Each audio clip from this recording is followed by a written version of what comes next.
Welcome to the session, Follow the Money, Gift Acceptance Policies at Canadian Universities. I'm Susan Phillips, professor in the School of Public Policy and Administration at Carleton University and supervisor of the Master of Philanthropy and Nonprofit Leadership. As we begin, I'd like to acknowledge that our home institution, Carleton University, is situated on the traditional unceded territory of the Algonquin Nation. For those of you elsewhere, we encourage you to recognize the ancestral holders of your land. As settlers, as immigrants and their descendants, and as visitors, we honor and respect the many Indigenous peoples of our land and hope for a more just future together. This important project was undertaken as a capstone in Carleton's Master of Philanthropy and Nonprofit Leadership, a unique program. In the capstones, students take a whole term to work, usually in partnership with a community organization, on issues of relevance to that organization and to the sector as a whole. Given that many of our students are already accomplished, experienced professionals, they produce some very innovative and valuable projects. And of course, we always welcome, as an advertisement, new partners for our projects. For this, we'd like to thank Jennifer Conley, Carleton's Chief Advancement Officer, who served as the faculty supervisor, and to the many colleagues in the program who provided lots of feedback and advice along the way. So quickly, I'd like to turn over the session to Tanya Rumble, Ellen Doty, and Bill Mintram, all experienced professionals in philanthropy, as well as MPNL candidates, to tell you more about themselves and about following the money.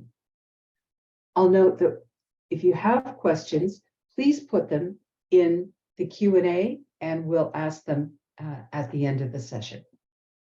Tanya, Ellen, Bill, over to you. Thank you, Susan, for your generous introduction and support throughout our research. I also want to thank you and the team at Carleton and the Faculty of Public Affairs and the Philanthropy and Nonprofit Leadership Program for all the support with putting together today's webinar. And greetings to all of our colleagues who have joined us today for the webinar. Thank you so much for being here to learn more about our research on gift acceptance policies and practices at Canadian universities. My name is Tanya Rumble. My pronouns are she, her, and I'm a racialized settler living in Toronto.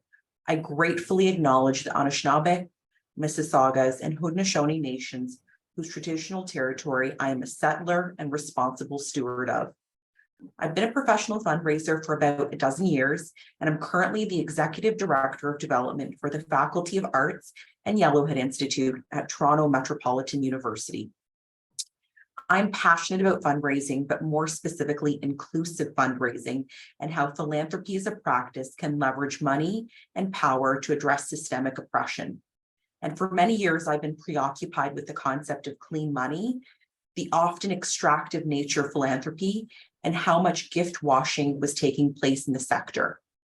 Since the murder of George Floyd, the need for diversity in the sector and how Indigenous and Black serving and led organizations were being overlooked by philanthropy has come into sharper focus in the sector. One area identified that was not receiving a lot of attention was gift acceptance policies. And it feels very timely as we celebrate Black Heritage and History Month, as a vigorous debate is taking place in the Southern United States over the removal of a name from a university's law school, as the individual who was recognized was an enslaver whose business was taxing over 40 enslaved people.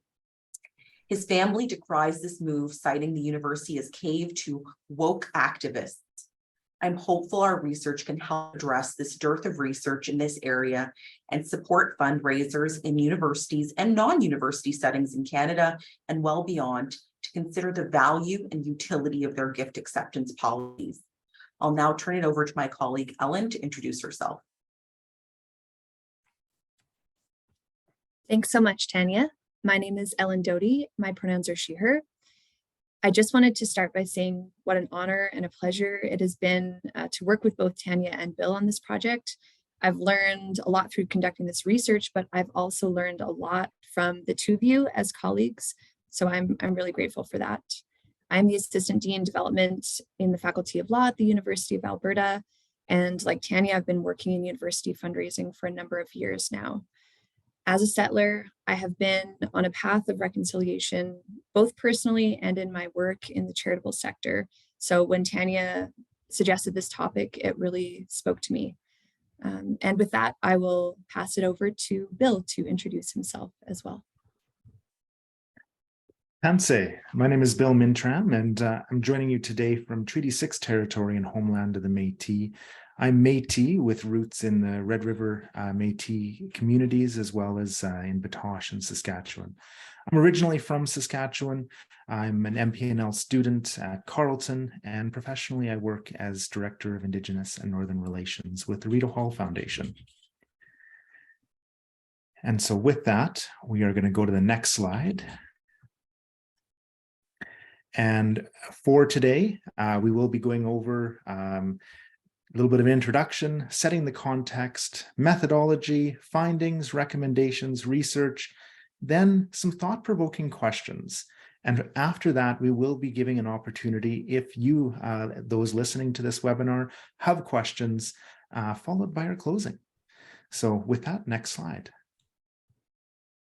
With acknowledgements, we really want to acknowledge all of our interviewees, the Rita Hall Foundation and Canadian Association of Gift Planners, our many colleagues at the MPNL program and within Carleton University, and a special thank you to Susan Phillips and Jennifer Conley for their mentorship support throughout this process.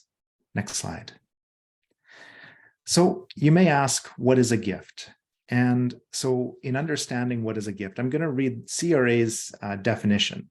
And that is that it must be given voluntarily. It must include a transfer of property, and the donor cannot select a specific beneficiary for their funds or receive an advantage from making the philanthropic gift in order to receive a charitable tax receipt.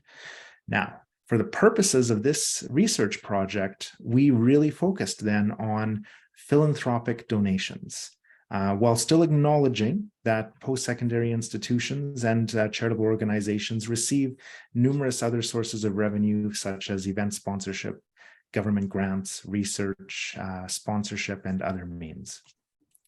And now in specific then, what is a gift acceptance policy? And that is really, it's intended to guide decisions about the acceptability of gifts, to really outline what they will and will not accept as an institution. So it is a policy that helps advancement staff across the institutions and within charitable organizations to really be able to define and understand what their role is within that gift acceptance process. Next slide, please. Now, then if you're looking at this question of why is examining gift acceptance policies and practices important, it is really important to know that we have, when you receive a gift, it's going to have an impact. And within that impact, there's the possibility that that impact could be negative or positive. And we want to strive, and we have the best of intent to be able to ensure that we're doing the best we can for serving those with a diversity of backgrounds in the best way that we can. But that means that it's a little more complex than it looks like on the surface. And that is part of why we really dove into exploring this topic, because there is an important element where we need to understand when money is coming into an organization, what is the provenance of the funds? Where did it come from? What's the background? What's the practices that individual, organization, corporation had? And how is that gift going to support or erode systemic oppression, or conversely, equity and inclusion? And Finally, how does the gift support decolonization, indigenization, and reconciliation? And so I want to take a quick moment and just give a brief understanding of what each of those words mean. Because within that notion of decolonization, it's in essence that recognition of over the last 100+ years, our systems and structures have been created in a way where they have largely excluded Indigenous peoples. And decolonization is the process of really reflecting on those previous practices and how they can be changed and how we can move forward in a way where it's going to acknowledge the inclusion of Indigenous peoples. And indigenization is really being able to embrace when you are either directly working for the benefit of Indigenous peoples, or Indigenous organizations or governance systems, etc., being able to acknowledge and build their systems and structures from Indigenous ways of knowing, doing, and being. And finally, reconciliation, understanding that we have this opportunity, that all Canadians have an opportunity to walk in relationship with each other. And reconciliation is a notion that speaks directly to being able to walk in relationship between Indigenous Canadians and non-Indigenous Canadians. And so just wanted to highlight a little bit of the distinctions between those different words, and we'll go to the next slide. As we had shared in our introductions, we all have different motivations that really drive towards this work. And like I mentioned just a moment ago, for myself, it was really recognizing that role of philanthropy in reconciliation, decolonization, indigenization, as I had just been speaking to. And Tanya and Ellen each came with their own unique perspectives of why this is important, which also speaks to the applicability of how this can be relevant for each and every one of you listening as it relates to your professional roles, because we're all coming at this from different lenses. And so it's that acknowledgement that we're all may take away different things. Next slide, please. Now, looking at this idea of policy, and policy can be a tricky thing because it's partially a recognition of you don't know what you don't know. You've got to create something that's going to apply to circumstances you may have no knowledge of at this moment, but it's going to come up. And so you want it to be able to be clear, usable, and consistent.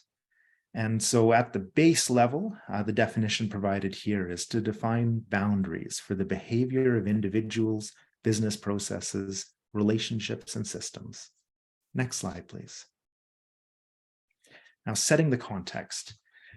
This overall research project is one that really has an opportunity to go right to the roots within an organization, within an institution, as it relates to where is money coming in and how is that money getting used? Because donor acceptance policies and the application and practice around it is a critical function for the way our organizations have the opportunity to operate, because it sets many of the ground rules. And so in understanding it sets the ground rules, we also got to understand things are always changing. So you may have had terminology back in the 20s or 30s and put into a policy or put into the way something was applied for a particular scholarship that was in perpetuity, or put into a name, or various elements. And over time, that terminology could change. And if that terminology then meant something different in the 90s and then meant something different now, is it still applicable today if you're stuck with the exact same wording as what was put in a long time ago? So understanding things are always changing is really important, understanding that need for change and that idea that perpetuity can have unintended future implications if you're putting in strict words that you can never change, as one example. And even as if you look at naming, within naming of many of the buildings and across campuses all over the world, you've likely seen media articles pop up on your news feeds where issues have come up because individuals' names have been attributed to different historical interpretations in our current societal context. And their actions may have had unethical, or there may have been wrongdoings that have come to light, etc. And now institutions are contending with, what do we do in this circumstance and how do we treat this? And so understanding that the source of funds that you have and how you're giving recognition for those funds, you're setting the tone for future outcomes that you can't see yet. It's going to change. How do you do that in the best way possible? And that ties right back to the notion of gift acceptance. And then to take a quick moment talking about reconciliation and EDI. And I know many of you have a good sense of what does reconciliation truly mean, but I really want to highlight that institutions have an integral role and a high burden of responsibility in Canada's reconciliation journey, because you're educating the next generation of Canadians and you're helping them to navigate reconciliation. So that means the impact that you're having is on individuals, professionals, families, communities, organizations. And so that means we really need to know what we're doing and how we're ensuring that's interwoven in everything that we do.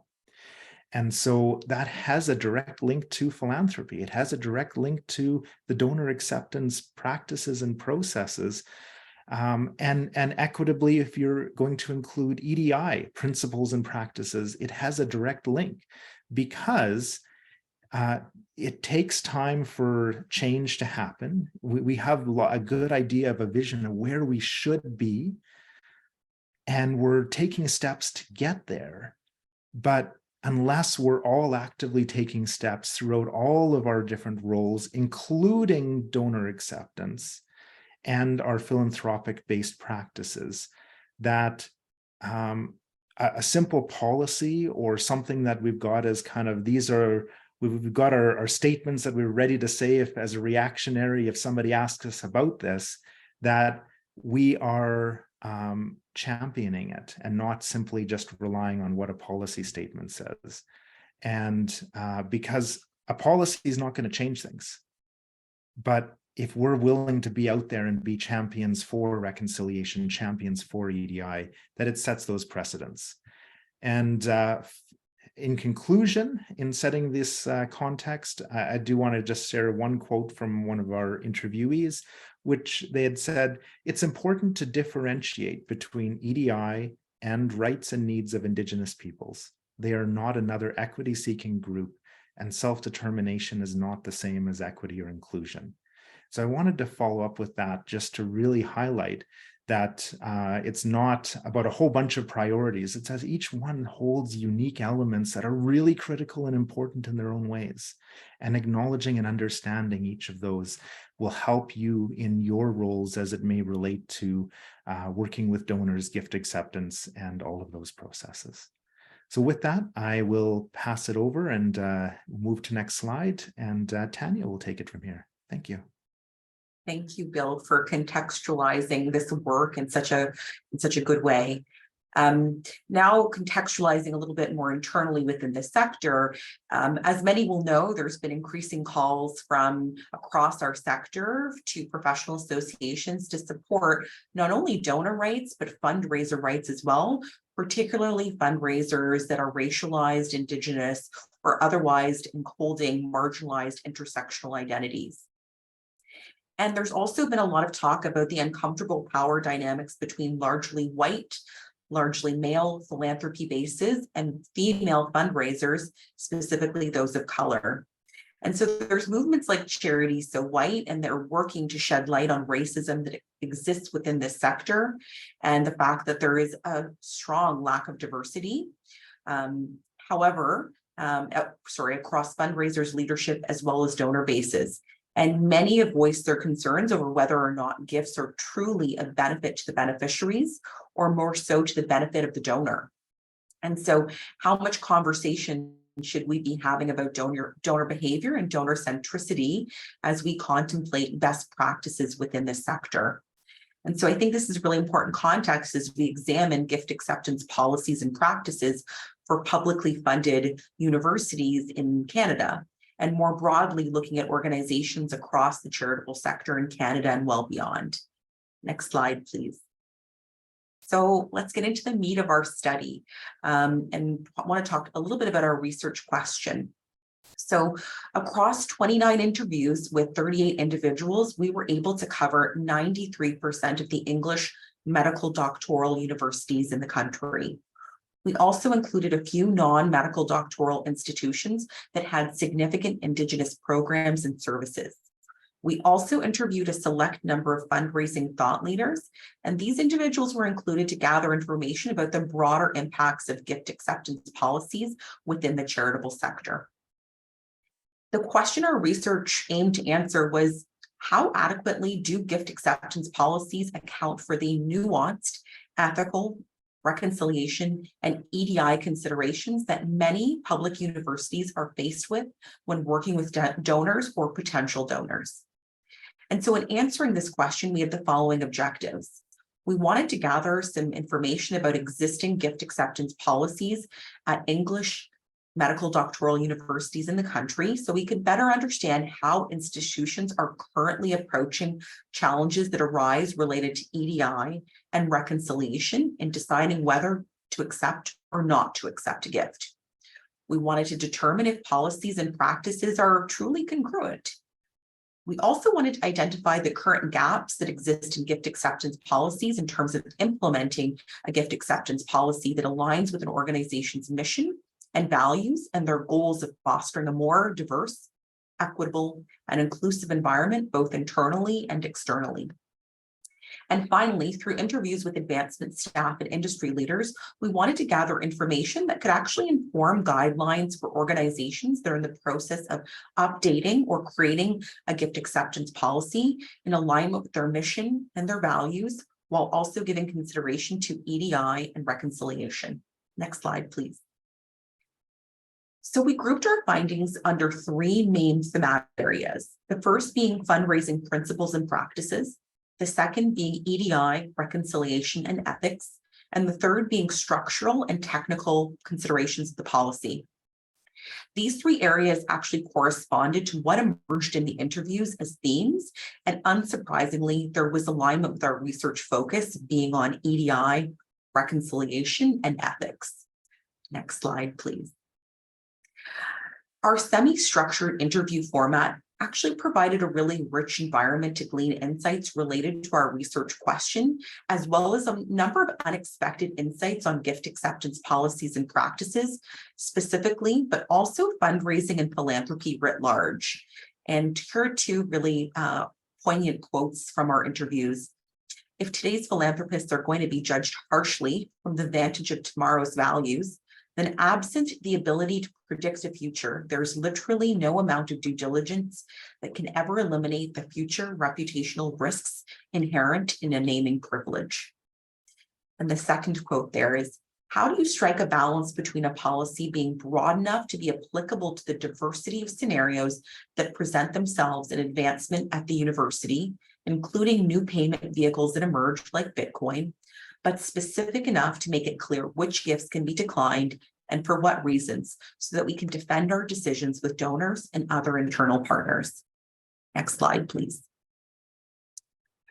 So given the project was focused on gift acceptance policies and practices, we were actually somewhat surprised that some of the most discussed themes in our interviews pertained primarily to fundraising principles and practices as much as the policies. The most common challenge that was discussed was actually around donor intent and expectations. In fact, in 28 of the 29 interviews, There was discussion of donor control, intent, and expectations, and these were discussed as common challenges for universities when working with donors on large gifts. This includes challenges relating to donors wanting to be overly involved in the implementation or administration of their gifts. And many interviewees noted that the purpose of their due diligence procedures are actually principally to limit reputational risk for their respective institution. Interestingly, in 80% or more of the interviews, the background the university has with the donor and donor centricity were mentioned as considerations when discussing transformational gifts. Conversely, in only 17% of our interviews did the notion of a fundraiser's rights and protections surface as consideration. Next slide, please.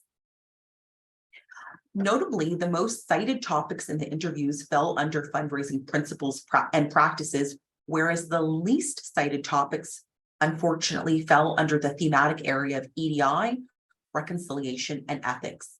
I think this very clearly highlights the gap between what the policies say and what actually happens in practice. The most glaring finding in this area was that none of the gift acceptance policies we reviewed mentioned reconciliation, indigenization, or decolonization. And only one policy explicitly mentioned EDI, though a further 6 pointed to a separate policy or document that talked about the institution's commitment to EDI. It's also worth noting that in 5 interviews, that interviewees actually articulated the existence of specific accountability mechanisms to ensure advancement strategic plans were aligned to university commitments related to reconciliation. However, only 4 cited the same as it pertained to EDI. So very small portions of our interviews focused on this. Next slide, please. So in 83% of our interviews, interviewees mentioned that the policies were linked to the institution's mission and values. In 3/4 of our interviews, folks discussed some of the structural aspects of the policy as well as types of payment vehicles that donors could use. However, in only 3 of our interviews did folks actually cite named student awards at a lower value as a potential gap in due diligence. The threshold for creating a named award can be as low as $5,000 total. And so at that giving level, the more intensive due diligence protocols and practices are not generally employed. Next slide, please. It's worth highlighting that in only 2 of the 28 interviews that we conducted, that folks pointed out the difference between EDI and self-determination, as Bill had shared, when discussing gift acceptance. First Nations, Métis, and Inuit peoples in Canada have a special constitutional relationship, including treaty rights and a right to self-determination and self-governance, which is distinct. And it's important to underscore that it's not the same as other minorities or equity-deserving groups seeking equity or inclusion.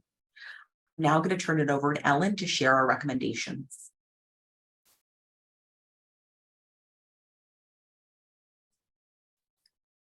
Thank you so much, Tanya.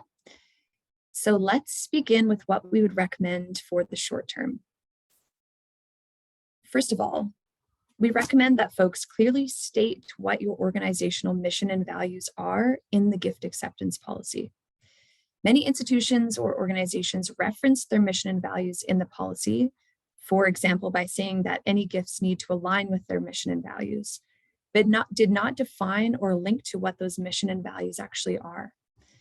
This link or description should also include what your specific commitments and goals around EDI and reconciliation are, especially considering almost everyone we interviewed stated that these areas were a priority for their organization.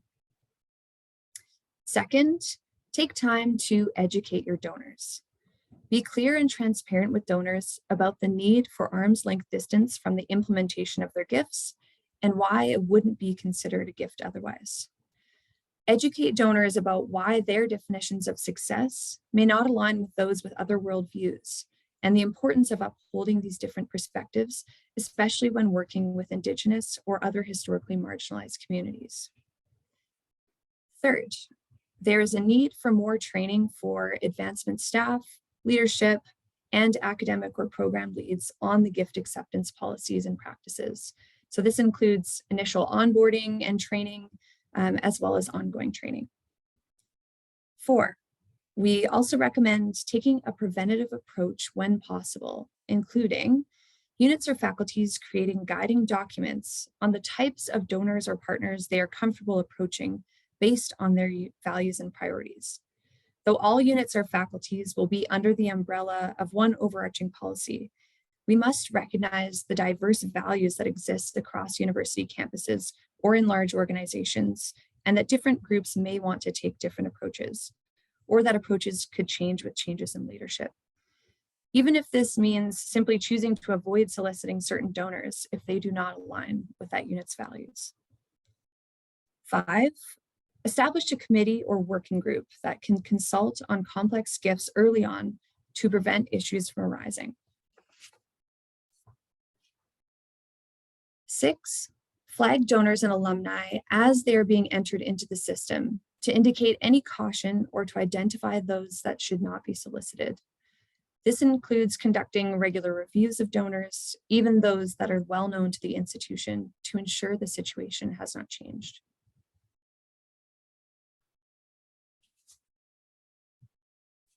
Moving on to the medium-term recommendations. Number 7, engage in broad consultation whenever policies are being updated or revised to ensure the perspectives of various key stakeholders are incorporated. So this may include fundraising leads, advancement services staff, program and academic leads, leadership teams, legal teams, accounting professionals, planned giving teams, and others. This will ensure that the policy is actually useful in practice. Once updates are made, schedule proactive education sessions for all of the functions that are involved with advancement to ensure the changes are well understood and will be appropriately implemented. Number 8, establish and include community rights, not just donor rights, in the policy. This may include a duty to consult with communities that will be impacted by philanthropic gifts. Associated processes for how this consultation will take place can be linked in the policy. Number 9, establish accountability mechanisms for how EDI and reconciliation will be incorporated into fundraising practices so that action is taken on strategic plans. For example, who is consulted, when, and why. Number 10, establish and include fundraiser rights, not just donor rights, in the policy. These could also be mentioned in the policy, but could link to an associated document as appropriate. This should highlight in particular that there's no tolerance for sexual harassment, racism, bigotry, etc. towards fundraisers. Number 11, address common gift acceptance policy gaps. With an annual fund, keeping in mind there are obviously resource considerations at play, is any due diligence being done on lower level gifts or funds that may be named, as Tanya mentioned, ensuring that donors align with the values of the organization. With bequests, consider due diligence at the time of booking planned gifts, rather than waiting until notice comes in from the estate, so that gifts could be proactively declined if necessary. For lower name value awards, if institutions are risk averse, why are we not looking at these areas more closely? And with unsolicited funds, especially at a large level, if reputational risk is the issue, wouldn't any size of gift be damaging from certain donors? Number 12, decolonization around naming. Naming can perpetuate saviorism and donor centricity when allowing donors to name physical spaces, especially in certain situations. The narrative could be changed to place more importance on the impact of the gifts as a legacy instead of the name. An example of an alternative could be to approach Indigenous communities to name physical spaces as appropriate. For number 13, consider increasing the number of Indigenous fundraisers and fundraisers of color. Representation across institutions is very low or non-existent in the advancement sphere. In terms of long-term recommendations, first, we'd recommend moving away from a yes culture. Let's empower fundraising teams and organizations to say no to gifts or donors that don't align with their values, strategic priorities, or won't be sustainable in the long term. Next, let's shift away from a donor-centric to a community-centric approach. This is not to say that donors aren't important, they are. However, for too long, we have left those who will be impacted by gifts out of our conversations. Let's ensure gifts truly meet the needs of our communities and aligned with our shared goals for the future. Number 16, move away from a culture of recognition, such as namings, and towards one focusing on the impact of gifts and collaborative, long-standing relationships. And finally, develop and implement different measures of success for fundraisers. With the pressure to meet a certain fundraising goal comes the pressure of closing gifts, which may cause the values of EDI and reconciliation to fall to the wayside. Focus on the bigger picture and on sustainable relationships versus transactional ones. I'm going to move now to a quote here from one of our interviewees who said, "The incentive structures for fundraisers are often in conflict with a values-based approach to donor engagement, and in fact encourage the acceptance of gifts that may not be aligned with the principles and values of the institution, but allow a fundraiser to achieve their goal."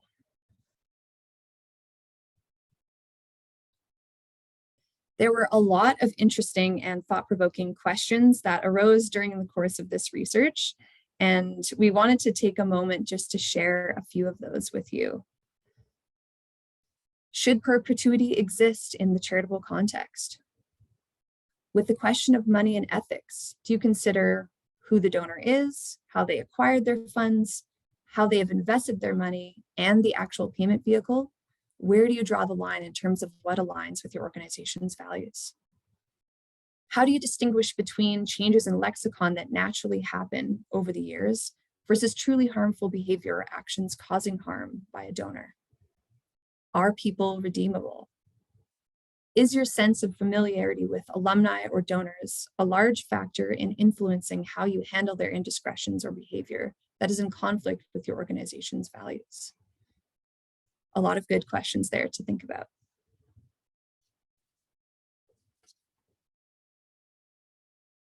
We don't have tons of time here, as we want to leave some time for questions at the end as well. But as Susan mentioned, we completed this project within one semester, so there were obviously limits to the scope and size of this project.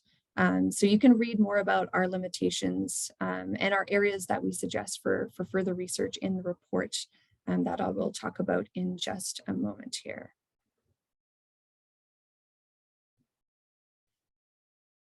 So finally, I would like to thank you so much again for joining us today. Thank you to my colleagues Tanya and Bill, to James, Parisa, Alex G, NP, Susan, and the team at Carleton for their support as well in putting this together. We really appreciate it. Before we open it up for questions, we just wanted to remind you that we have created a shortened version of our report that will be available immediately following this webinar. The link will be sent around by email to those that attended, or you can actually head to the link that's here on the screen and you can download the report. Please feel free to share this widely. And we also wanted to say that you can please feel free to share or to reach out to us if you have any questions. We'd be happy to have further discussions or conversations about this. And we'd love to see it be utilized well by the sector. And so we welcome any feedback from all the folks here today. So I think with that, we will open things up for questions.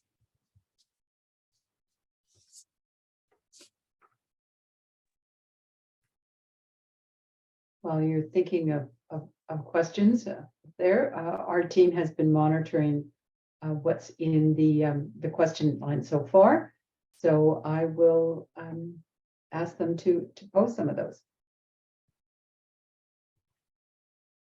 I see there's a question here from a colleague about if a donation from a donor will be transformative and highly beneficial for the community to be supported by the donation.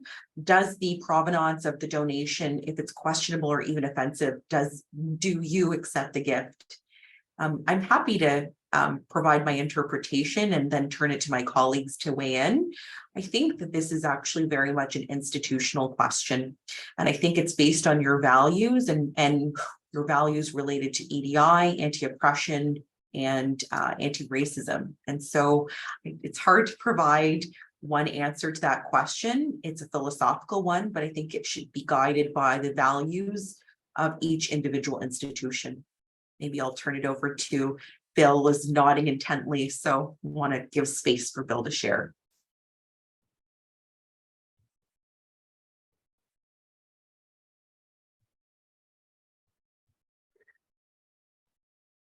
Well, I think for my opinion, as it relates to the question, which if a gift is going to be transformative and beneficial for the community, that's amazing because you're going to have that impact. It's going to materially make a difference.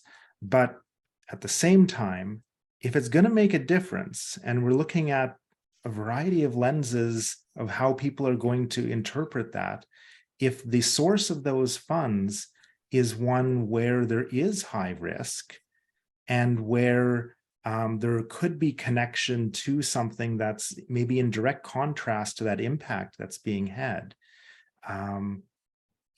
that could also draw into question, is it truly going to be transformative for all of those it's intended to be transformative for? So I think being able to assess that bigger picture within is important. And but another question, and I want to I'm going to tie it back in here for a moment, just because I'm talking for a moment, and that is that also the question of are people redeemable? Because that question could have significant depth and even application within this context, because our society is built around the idea of people having redemption, having the ability for redemption. That's why we have a justice system. That's how our judiciary works. That's many of our systems and structures are allowing people to, if they make poor decisions, to be able to change course so that they can make good decisions and contribute well to our communities and our society. And so depending on how that gets applied in understanding our policies and systems and structures, which were typically risk averse, that's another layer to add into this, because it's complex. And that's the reality, is we can put a policy in place, but how is this going to apply to the circumstance that comes before us that could have a variety of ways of seeing? And so I personally would say that where the money comes from is equally important as to what impact it's going to have, because that's a part of, if you're following the money, that's the legacy. It's attached to the legacy. It's going to be attached to that impact where that money came from. So I think I'll leave it there. Thanks, Bill. I'm seeing we're getting very long, detailed questions, and we only have about 16 more minutes. But I think I'll turn the next question to Ellen, which is on the last slide related to thought-provoking questions, I think, and recommendations. There was mention of honorific naming. Can you expand a little bit about our point of view on that, Ellen? Yeah, that's a good question.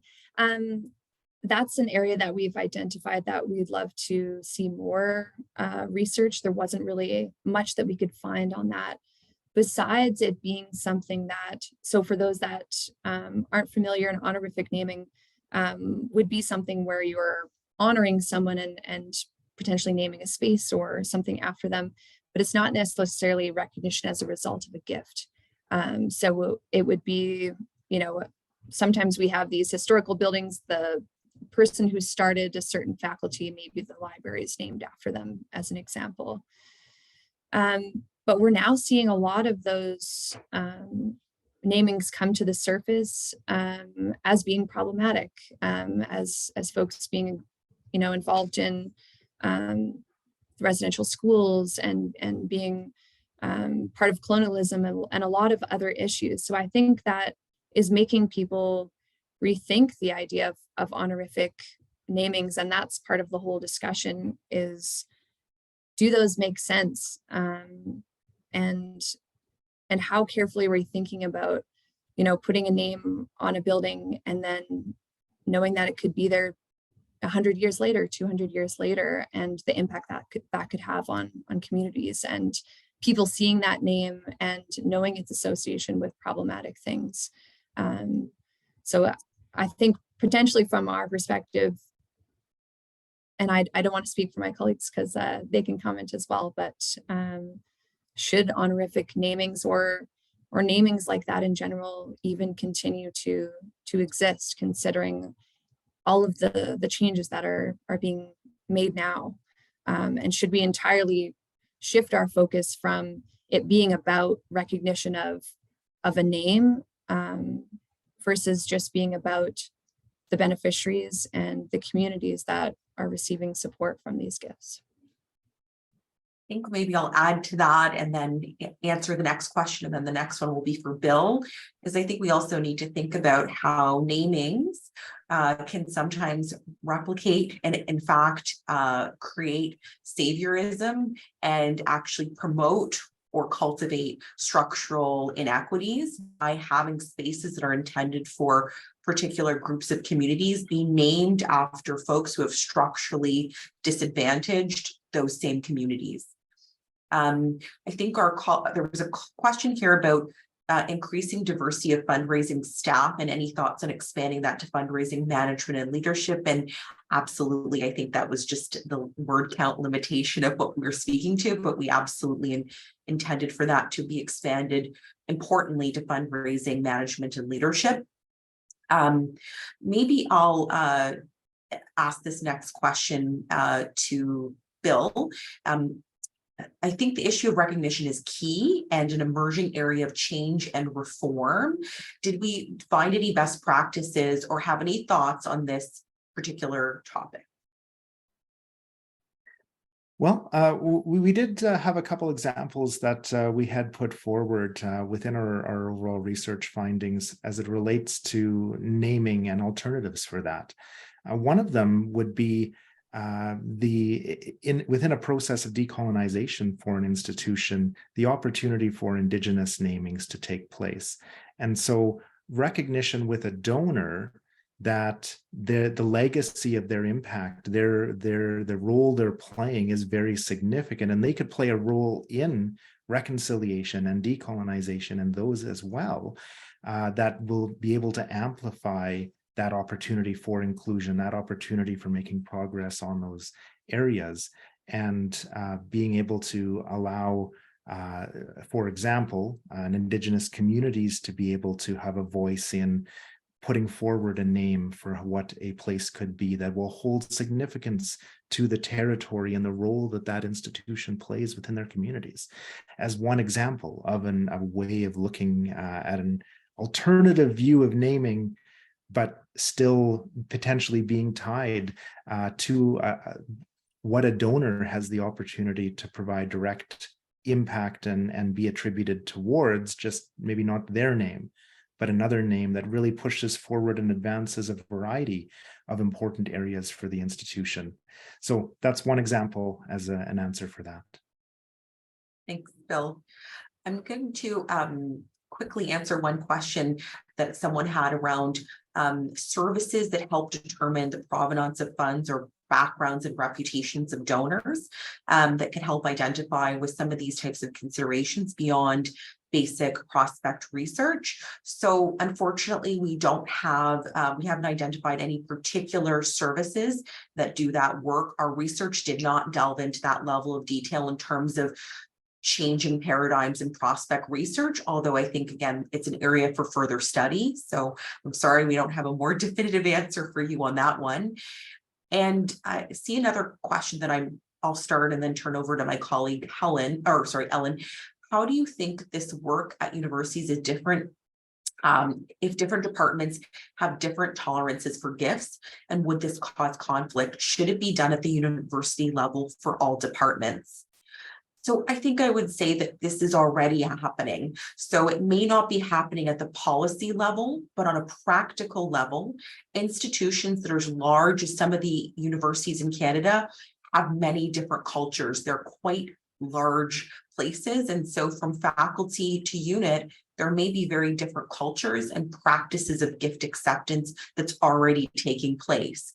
And so you may not see it expressed as the declining of gifts, but you may see that there are particular practices like not prospecting in particular sectors or not working with particular individuals and not even qualifying them as potential donors. So it may not come as far as a gift acceptance, but those practices are still happening and those cultures are different. And so I don't know that we have a specific recommendation around whether or not the overarching policy should outline for each individual unit or faculty what the tolerance level is, but there should be clarity to the end user about what the values of the place where they're making their gift that's going to receive the benefit of that gift, what those values are and what the line is. Ellen or Bill, anything to add to that one? Yeah, I totally agree with you. I think this already happens in practice, and you'll see different units or faculties working with different types of donors and others choosing not to approach or work with certain types of donors because of their values or what aligns with them. Obviously, all of these institutions that we looked at had one overarching policy that was meant to be an umbrella for the entire institution. But I think in terms of what we recommended, I think units or faculties having their own guidelines or transparency around the types of donors that they want to approach or work with, or having an idea from faculty members, because we have seen situations where faculty members revolt against a gift that is, already about to be accepted or close to an announcement because they don't agree with it. So I think being preventative and having those discussions up front about what you as a unit or faculty are comfortable with is good to sort of prevent those issues from arising later. You have an interesting question here in the sense about the other side, about gifts that are given anonymously. How do policies address those? Or do they? Yeah, this is a good one, Susan. I was looking at that too. I think our research showed that there's really no such thing as an anonymous gift. And so there are many mechanisms by which it can be known who the donor is through various information requests. And should anonymity or no form of external recognition is not the same as no harm, in my view. So maybe I'll let Bill weigh in on that one too. I would equitably state that if you are value and principle driven, it wouldn't matter whether it's an unnamed or a named in terms of anonymity. So I would say that my interpretation of that application would hold to those values, ethics, and principles that you're putting forward for all of your donor acceptance practices. And however, we know that within the industry overall, within philanthropy, this is a question where it can vary across the spectrum, where some will accept questionable donations if there's anonymity, and others will not. However, if I was presented with this question, I would say it holds the same weight as those that are being named, or that they're being recognized. Thanks, Bill. There's a quick question I can answer, which is there is no current plans, unfortunately, to do a follow-up study, I'm sorry to say, although there's certainly lots of interesting questions that we have that we'd love to see further research done on, whether it's by us or others in the sector. There's a really good question here, and maybe I'll pose it to Ellen or Bill around, because we did talk a lot about this. Did you consider where you draw the line, for example, fossil fuel industry gifts? If you reject them, do you then reject gifts from financial institutions that enable the fossil fuel sector? What about the auditors, suppliers? And this applies to any sector. Can maybe either of you comment on following the money that far?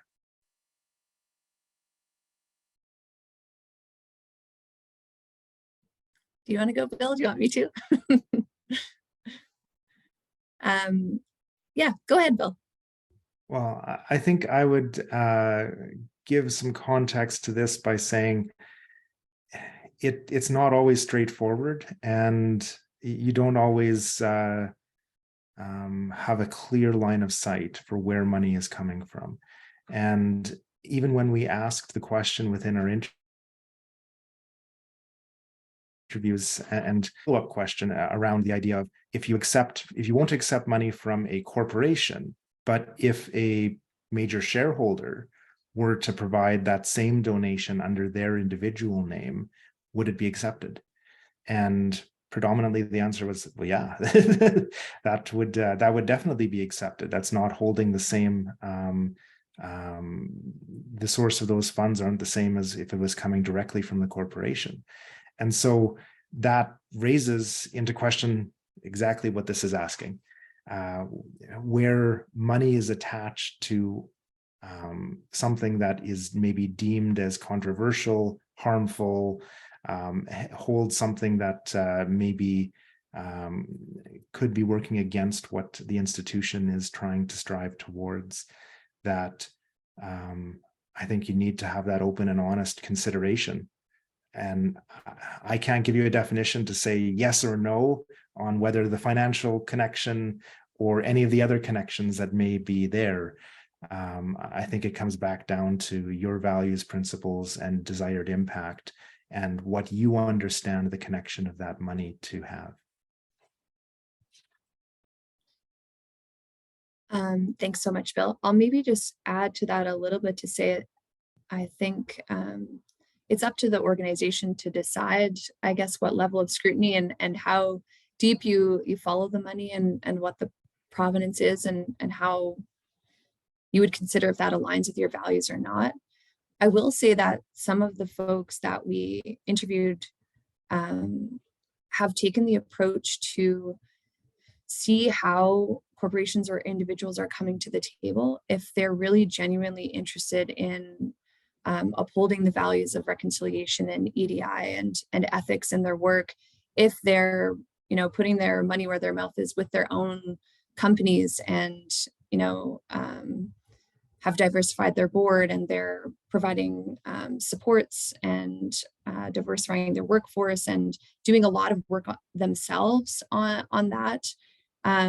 For some folks, that was an important thing to see, that they were investing in it and were on a journey of reconciliation themselves in order to be an appropriate partner, and having those transparent and open conversations about what that looks like, even if historically maybe a corporation had not upheld those values. So I think folks have taken different approaches to how to do this, but it's definitely a conversation that needs to be had within each organization and institution about how they would approach that.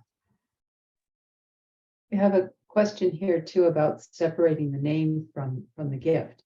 What happens in a situation where you've taken a gift knowing that the views of the giver, the donor, were controversial, not in line with the institution's mission, and you later revoke the name? But do you get to keep the gift? Have any of the policies that you looked at address that question, where you took a gift knowing that the individual giving it was controversial? Is it acceptable just to remove the name and then keep the gift? This did come up in a number of our interviews, and the principal challenge cited was the difficulty in returning a gift after the year in which it's been receipted, because it's very challenging per CRA guidelines to return money if someone's already received a tax benefit for it. There's a number of institutions that have found creative ways of gifting the funds to other organizations. They're addressing the harms directly connected to whatever that individual or donor's history had created in the community. So that was one approach that we heard folks were taking because of the difficulty of truly returning funds. There was a question about foreign governments, and again, this certainly came up in terms of the provenance of funds, and as well as non-philanthropic contributions to institutions. However, our focus was on philanthropic gifts rather than sponsored research and vendors and other relationships in which revenue comes into an institution simply to have a manageable scope of research, but it certainly is a question, I think, for further study. I'm noticing we're at 2 o'clock, and I think we must close out now. I think I'm to turn it over to Susan. Our thanks to the three of you. You did a tremendous amount of work. When you told me how many interviews you planned to do, I thought this was impossible. You did them, and you produced something of great value. Thank you for that. Thank you to our participants. We do have a series of events. Our next one is next Thursday with Hillary Pearson speaking in her book on Charity to Change, and two foundation leaders, Liliana Carissa from McConnell and Artie Friedman from the Divinity Insurance Company, talking about philanthropic strategy that flows nicely with them. Again, Tanya, Ellen, and Bill, well done. Thanks so much, and bye.